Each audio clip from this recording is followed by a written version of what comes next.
고품격 날라리 방송 한준희 장전의 원투펀치 376회 일부 시간입니다. 자, 오늘은 우리 안방마님 정순주 아나운서가 가족여행 관계로 빠지고요. 저희 둘이 클래식하게 또 방송을 하게 됐습니다. 자, 어제 드디어 2022 카타르 월드컵 예선이 시작이 됐습니다. 우리나라 경기가 첫 경기가 열렸고, 일단 우리 대표팀이 아주 어려운 투르크메니스탄 원정 소기의 성과 2대0 완승을 거두는데 성공을 했습니다. 그 부분 우리 선수들 잘했다 박수 쳐드리고요. 뭐 경기 내용이 이렇게 만족스럽다고는 볼 수 없는 1차전 결과가 있었고요. 그 전에 이제 한 의원님이 또 중계를 하신 평가전, 조지와의 평가전도 있었는데, 대체적으로 벤투호가 지금 일련의 과정들을 쭉 아시안컵부터라도 봐도 쭉 거쳐가면서 여러 가지 점진적 변화를 조금씩 추구하는 과정이지만, 아직까지 확고한 틀 안에서 조직적인 하나의 팀으로서의 완성 단계에 가기에는 여전히 시간이 멀다라는 것을 또 느꼈던 그러한 두 경기가 아니었나 생각을 합니다. 네, 저는 사실은 그 벤투 감독 선임할 때, 제가 이건 다른 방송들에서도 뭐 한 얘기긴 한데 벤투 감독을 선임할 때 제가 공헌이 있다면은 1 정도는 있다. 그러니까 전체 이제 선임하신 분들은 물론 다른 분들이 하셨지만은 그걸 100이라고 할 때 제가 한 1 정도의 그 벤투 감독이 오게 된 데 있어서 기여한 바가 있거든요.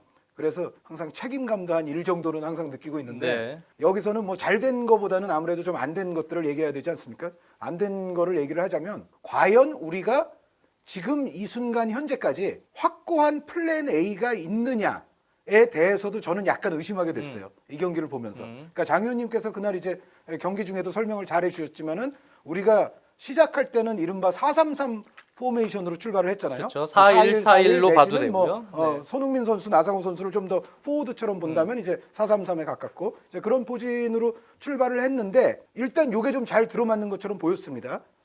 그러다가 약간 이제 중반이 지나면서 흐름이 좀 바뀌려고 하니까, 그 다음에는 벤투 감독이 이제 4-1-3-2라고 이야기하는, 장 의원님이 이제 다이아몬드 4-4-2인 것이다라고 또 설명을 잘 해주셨지만은, 또 그 포진도 이제 전반전 중반 이후부터 나왔거든요. 그런데 이제 두 포진을 전반전에서 비교를 해보자면, 장 의원님이 경기 중에 말씀해주신 것처럼 처음에 했던 포진이 사실 그래도 좀 나았어요.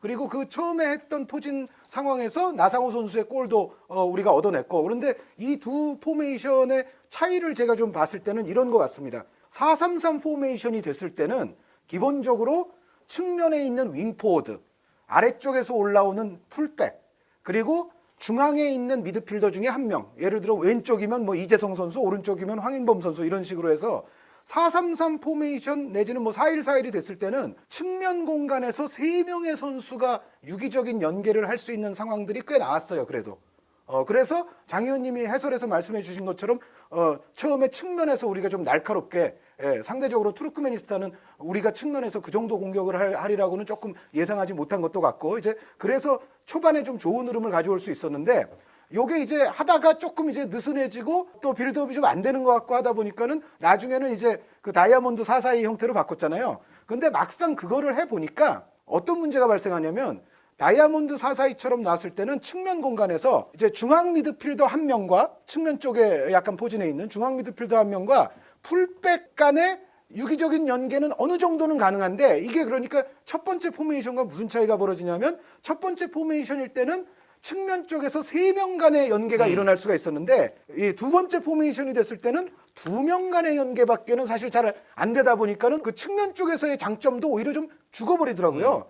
그런데 제가 그걸 이제 보면서 느낀 게, 우리가 그래도 최근에는 계속 그 다이아몬드 4-4-2 가까운 그 포진을 많이 이제 플랜 A처럼, 특히 이제 손흥민 선수를 그렇게 되면 투톱 중에 하나로 놓을 수가 있기 때문에 그쪽으로 훈련을 많이 해왔는데, 막상 경기 내용을 보면 역시 우리는 측면에서 풀어줘야 되는데, 측면에서 풀자니 애초에 썼던 4-3-3이 오히려 좀 더 나아 보이는 면이 있었어요. 그러면은, 자, 그럼 우리가 지금 플랜 A가 있는 것인가? 물론 이제 상대와 상황에 따라서 뭐 이 포진 저 포진 또 아니면 뭐 3백까지도 여러 가지를 사용할 수는 있습니다만, 전체적으로 플랜 A를 그래도 좀 담금질을 해왔다고 생각을 했는데, 막상 또 1차전 딱 뚜껑을 열어보니까 플랜 A보다는 오히려 그게 아니었던 것이 오히려 조금 더 잘 들어맞았고, 플랜 A일 때는 오히려 좀 더 문제가 발생을 했다. 또 하나 이제 짧게 한마디만 더 드리면, 손흥민 선수가 윙포드로 나왔을 때는 오히려 그래도 좀 공격 진영에서 공격이 되고 이제 슈팅 기회를 좀 만드는데 오히려 투톱으로 들어가게 되면요 너무 자유로운 움직임을 가져가는 나머지 아주 정말 수비형 미드필더처럼 아래쪽으로 많이 내려오는 모습이 이제 종종 나왔잖아요. 자 그러면은 플랜 A에 대해서도 우리가 지금에 와서 생각을 조금 더 해봐야 되는 거 아닌가라는 생각이 좀 들었던 투르크메니스탄전이었습니다.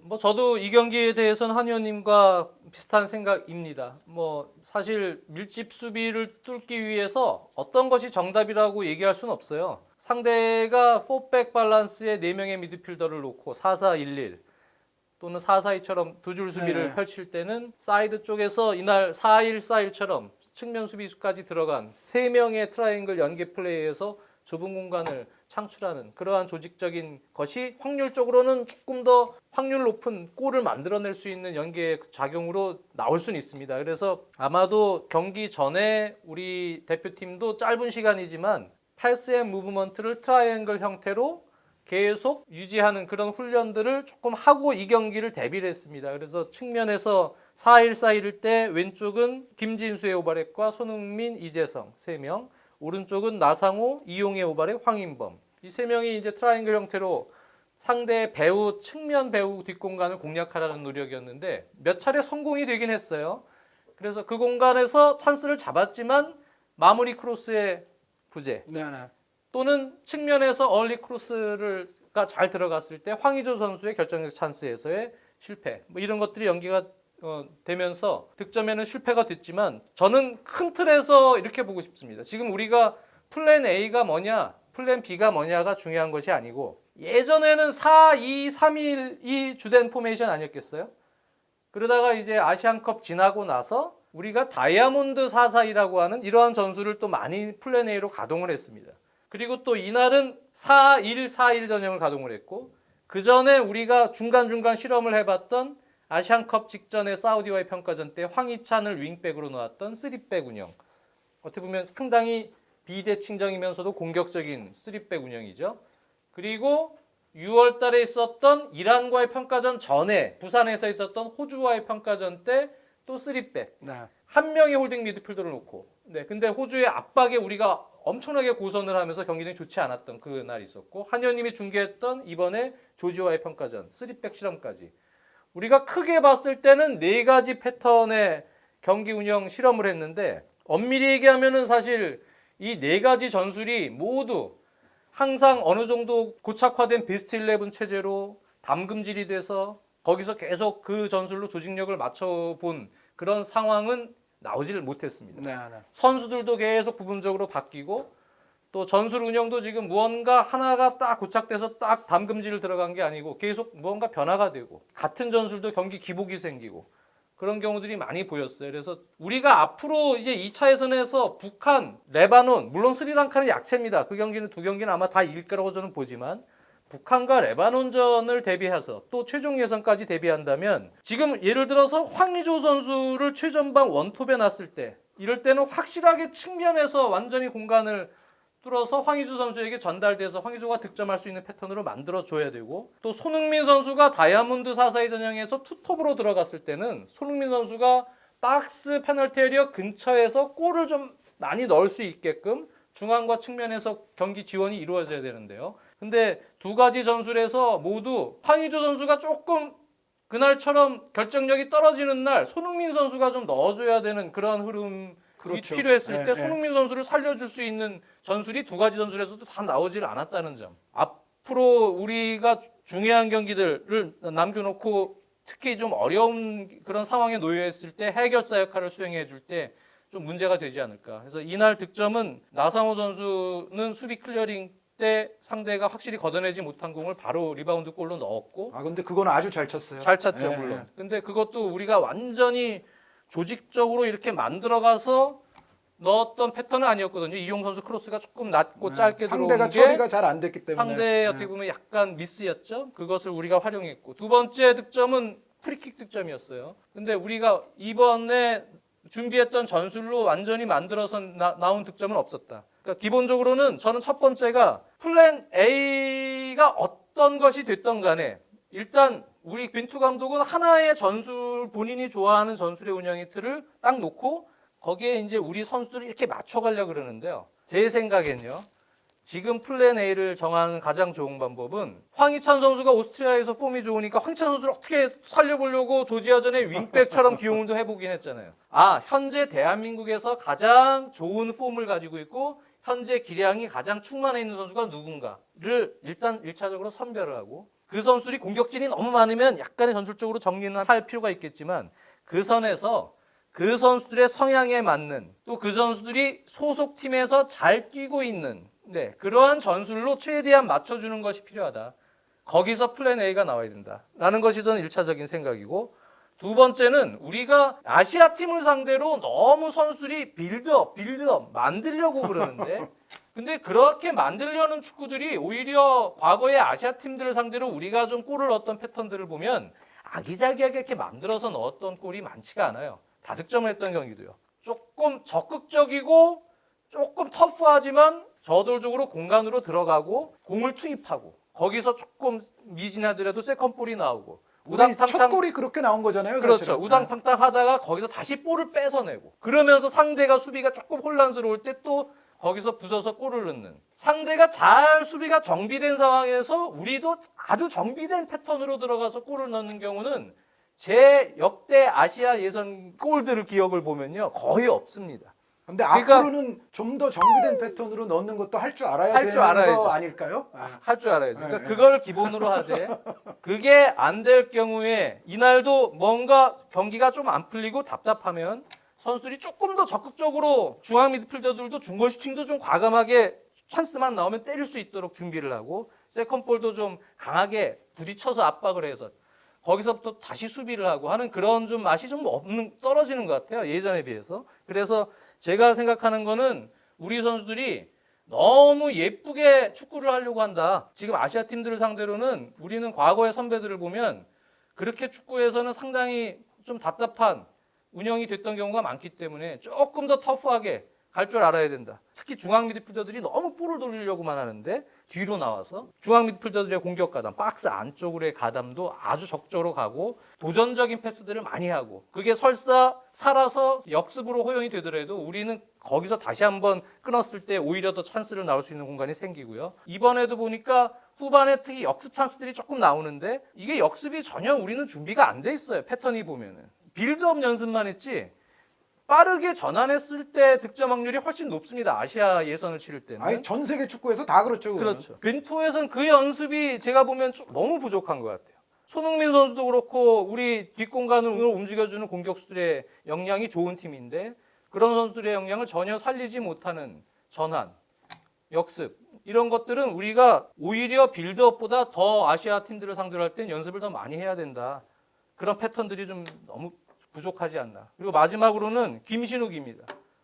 김신욱 같은 카드는 우리가 언제든지 선발이던 교체 투입되더라도 적극적으로 활용할 수 있어야 된다. 아시아 예선에서는요. 그래야 만들어가는 축구도 병행하되 김신욱 같은 카드로 롱볼과 세컨볼 공격을 같이 병행할 때야만이 아시아 팀들에게는 상당히 위력적인 팀으로 다가설 수 있다.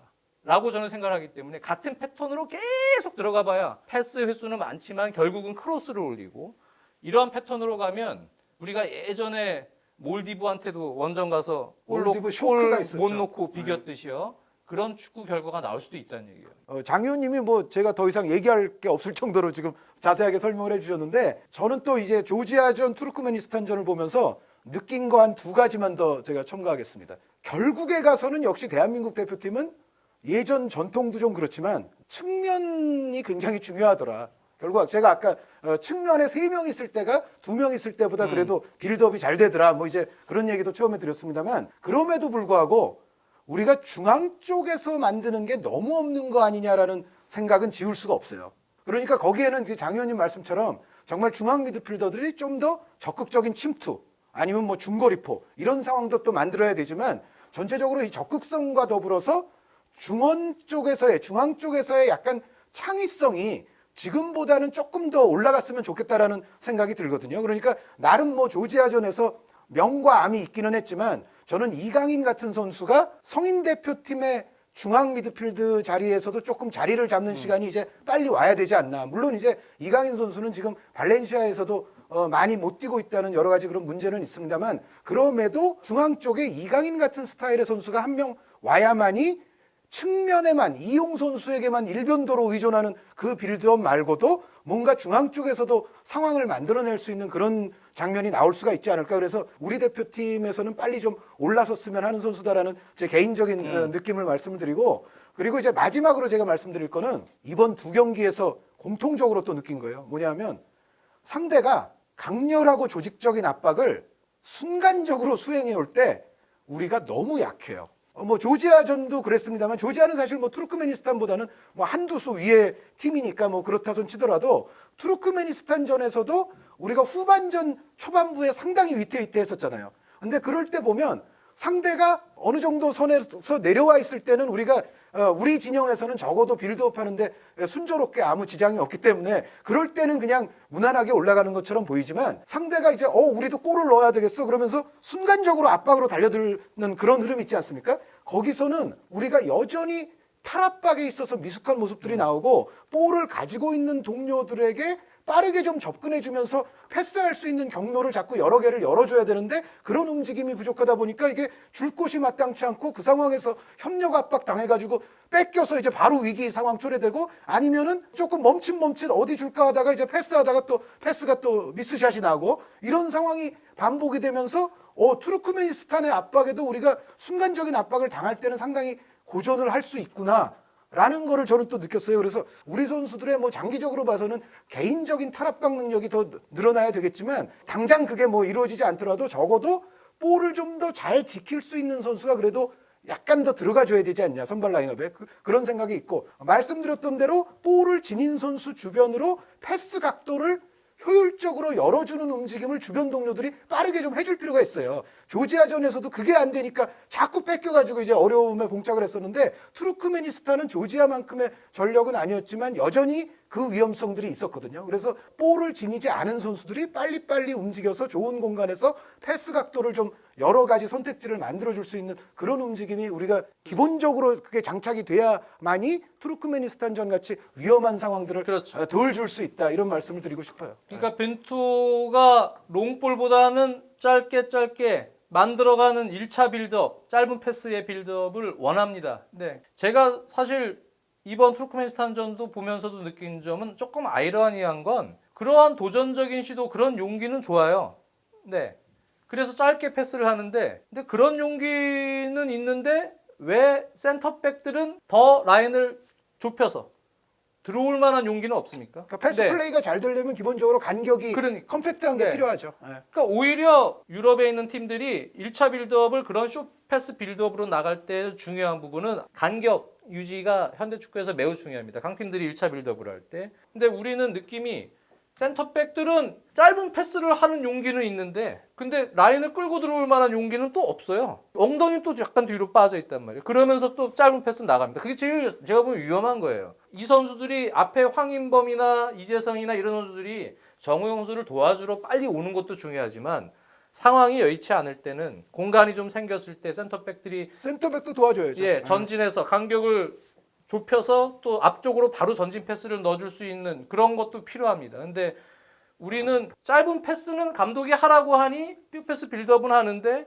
무서워서 수비진들은 약간 뒤로 빠져 있고 간격은 벌어지고, 그러다 보니까 미드필더들은 공격적으로 올라갔다 다시 정우영 선수나 이런 선수 도와주러 내려오기가 좀 힘든 그런 거리까지도 되고, 정우영 선수 혼자 있으니까 압박을 거기서, 당하면 거기서 압박당하면, 에워싸이고, 네. 이런 악순환이 계속되는 상황이라면 굳이 그렇게 짧은 빌드업으로, 특히 이 아시아에서는 미스 하나에서 실점하면 그냥 승점 드랍입니다. 그래서 어떻게든 수비에서는 간결하고 안전하게 처리를 하는 것이 중요하기 때문에, 그런 플레이를 하지 못할 바엔 롱볼 섞어라, 안전하게.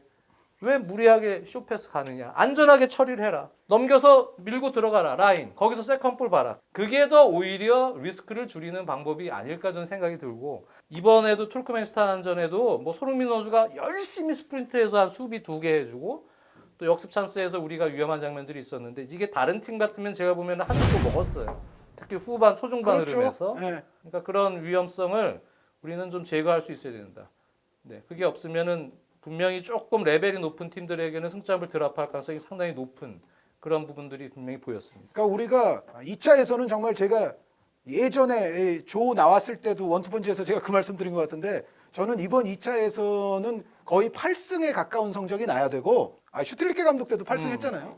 물론 팀은 뭐 조는 다를 수 있습니다만 적어도 한 7승 1무 아니면은 정말 마지노선으로 치더라도 원정에서 한 2게임 비기더라도 6승 2무. 진짜 6승 2무는 제가 생각했을 때 이 정도 조에서는 마지노선이에요. 그러니까 6승 2무에서 8승 사이는 충분히 저는 이건 나와줘야 된다고 보는데 어쨌든 그러한 어떤 과제를 수행하면서도 2차 예선을 통해서 좀 더 팀을 더 완성시키는 게 분명히 필요해요. 왜냐하면 투르크메니스탄전 정도의 우리의 경기력이라면 지금 장 의원님이 레벨 높은 팀들에게는 좀 곤란할 수 있다 말씀해 주셨는데 정확하게 그 레벨 높은 팀들이 어디서 등장하겠습니까? 최종 예선에서 등장할 거거든요. 그러니까 지금 현재 이 상태의 경기력에서는 최종 예선이 매우 위험해지고 험난해질 수도 있다는 전조 증상을 일단 보인 조지아전과 투르크메니스탄전이었거든요. 그래서 2차 예선은 그래도 우리가 통과할 수 있는 여유와 여력을 그래도 충분히 가진 팀이기 때문에 2차 예선이 종료될 때까지는 적어도 팀이 지금보다는 더 완성이 돼야 된다. 아쉬웠던 부분만 얘기를 했지만 결과적으로는 어쨌든 잘했어요. 결과는 아주 좋았어요. 좋았고요. 저희가 아쉬웠던 부분은 저희가 앞으로도 잘되기를 바라고 있기 때문에 그런 욕심에서 하는 얘기인데 대체적으로는 상당히 어려운 투르크메니스탄 원정이었어요. 그럼요.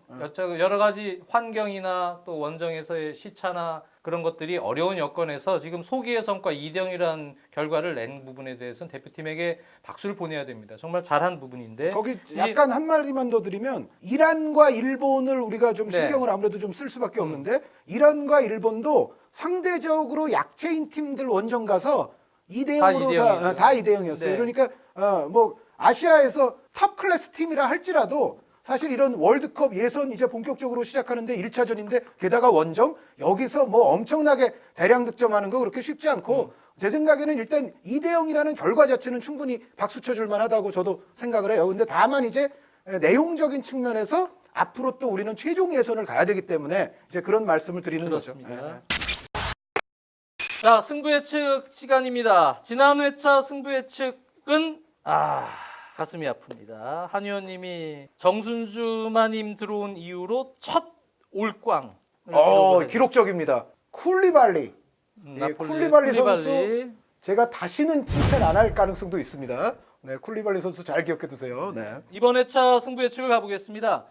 먼저 첫 경기 도르트문트 대 레버쿠젠의 경기입니다. 요거를 일단 지금 안 계신 분이 네. 이 정순주 아나운서가 정말로 책임감 있게 예측과 코멘트까지 다 보내주셨어요. 그래서 오늘은 무조건 정순주 아나운서 걸 제일 먼저 하겠습니다. 그렇습니다. 네. 도르트문트 대 레버쿠젠. 레버쿠젠 승. 도르트문트 수비는 줄부상이다. 반면 레버쿠젠은 두 경기에서 3골씩 공격력이 강하다. 레버쿠젠 승으로 하셨어요. 괜찮은 것 같아요. 그래요? 도르트문트가 생각보다 최근 두 경기를 어떻게 다 보게 됐는데요. 수비가 안 좋죠. 퀼른존도 그렇고 수비보다도 공격이 잘 안 되던데. 그러니까 예를 들어서 의외로? 퀼른존도 3대0으로 이기는데 70분 전까지 상당히 답답했어요, 공격이. 저는 의외로 도르트문트가 시즌 전에 생각했던 것보다 지금 아직까지 공격 리듬이나 파괴력이 조금 올라오질 않고 있는 것 같아요. 그래서 저는 이 경기 무승부 봅니다. 네. 저도 무승부 봅니다. 레버쿠젠과. 네. 그러니까 이 두 팀은 저는 레버쿠젠도 수비는 완벽하게 믿질 않아서요. 분데스리가 전체를 통틀어서 잘하면은 가장 그래도 다이나믹하고 재밌는 경기가 나올 가능성이 있는데 승부는 무승부 정도가 적당한 것 같아요. 네, 저도 무승부. 네. 자, 다음은 라이프치히 대 바이른 뮌헨. 네. 이거 정순주 아나운서 읽어드리겠습니다. 너무 치열한 경기 아닙니까? 뮌헨 승 또는 무승부? 뭐야, 하늘종이 이런 게 어딨어요? 그 다음에 또 있어요. 두 의원님 선택 듣고 안 하신 걸로 해주세요. 이런 것까지. 이거는 그러니까 본인이 정하지 않았네요. 나는 바이른 뮌헨 승 할 건데. 바이에른 뮌헨 승. 네. 저도 바이에른 뮌헨 승 할 건데요. 그래요? 네. 그러니까 바이에른 뮌헨이 초반에 약간 불안감도 있었지만 그래도 저는 쿠티뉴 선수, 괜찮던데요? 페리시치 선수 네. 다 잘 데려왔다고 네. 생각하고요. 어느 정도 이제 자리를 잡을 수 있는 팀이라고 저는 생각해요. 그러니까 바이에른 뮌헨은 걱정하는 거 아니다. 근데 걱정이 되긴 되죠. 뭐 코바치 감독 리더십 이런 거는 항상 도마에 오르지만 그럼에도 불구하고 일단 어떤 스타트에 있어서의 위기는 약간 넘긴 거 아니냐. 맞아요. 선수들도 그래도 클래스 있는 선수들을 베테랑들을 데려옴으로써 쿠티뉴도 빨리 적응을 하는 것 같아요. 네, 저는 나쁘지 네, 않을 거라고 들어왔어요. 봐요. 쿠티뉴 선수. 그래서 라이프치히가 물론 올 시즌에 엄청난 다크호스로 떠오르고는 있으나 요거는 뮌헨이 잡을 것 같다. 그렇죠. 예, 예, 예. 이 나겔스만 감독이 글쎄요, 뭐 3백을 쓸지 4백을 쓸지 바이에른 뮌헨을 상대로 상당히 준비를 잘하겠지만 바이에른 뮌헨이 생각보다 지금 새로 가세한 선수들하고 호흡이 괜찮습니다. 네, 글쎄요, 니코 코바치 감독이 생각보다는 조금 편안하게 갈 수도 있겠구나라는 느낌을 지금 받고 있어요. 그 뮌헨의 위기는 제 생각에는 선수층이 지금 충분하지가 않기 때문에 네. 시즌 후반부쯤에는 그렇죠. 오히려 올 수도 있어요. 그런데 지금은 제 생각에는 오히려 괜찮을 수 있다. 네, 예. 그래서 한현님도 네, 지금 저도 바이에른 뮌헨 뮌헨을 승으로 생각하고 생각을 하고 왔고요. 그러면 그래서 정순주 아나운서는 무승부가 되겠습니다. 다음은 K리그로 와서 F서울대 인천 유나이티드입니다. 네, 이른바 경인 더비. 아. 네. 요 정순주 아나운서 K리그 또 가장 승률이 높은 사람 아닙니까? 그렇습니다. 네, 정순주 아나운서가 읽어드릴게요. 휴식기에 잘 쉰 팀은 어디일까요? 서울 이명주와 주세종의 합류 영향은 어떻게 될까요? 무고사의 해트트릭 여파와 잔류지는 어느 정도나 될까요? 다 질문을 던졌어요. 그래놓고 그래도 서울 할래요. 그러니까 이거는 그냥 던지기만 하고 그냥 무조건 답은 서울입니다. 네, 정순주 아나운서는 서울입니다. 네. 네, 저도 서울 승하겠습니다. 오? 네, 이러면 굉장히 불길한데 저도 서울승이라고 생각하고 왔는데 휴식기가 서울에 그동안 힘들었던 아킬레스건을 많이 치유해주지 않았을까? 전 보고 있어요. 저는 선수들이 어떤 기동력 저하가 최근 서울의 부진과 상당히 연관돼 있었기 때문에 서울이 다시 한번 좋은 밸런스의 축구를 하지 않을까. 그래서 한 골차 정도의 신승 예상합니다. 인천도 지금 조금씩 생존왕 본능이 또 그렇죠. 나오고 있죠. 무고사를 비롯해서 그래도 인천도 지금 요즘에 경기하는 거 보면 지난 울산전 3대3 무승부 때도 그렇고 이제 강팀에게도 상당히 버티는 힘이 생긴 것 같다. 그래서 한 골차 정도 승부 봅니다. 서울의 승리.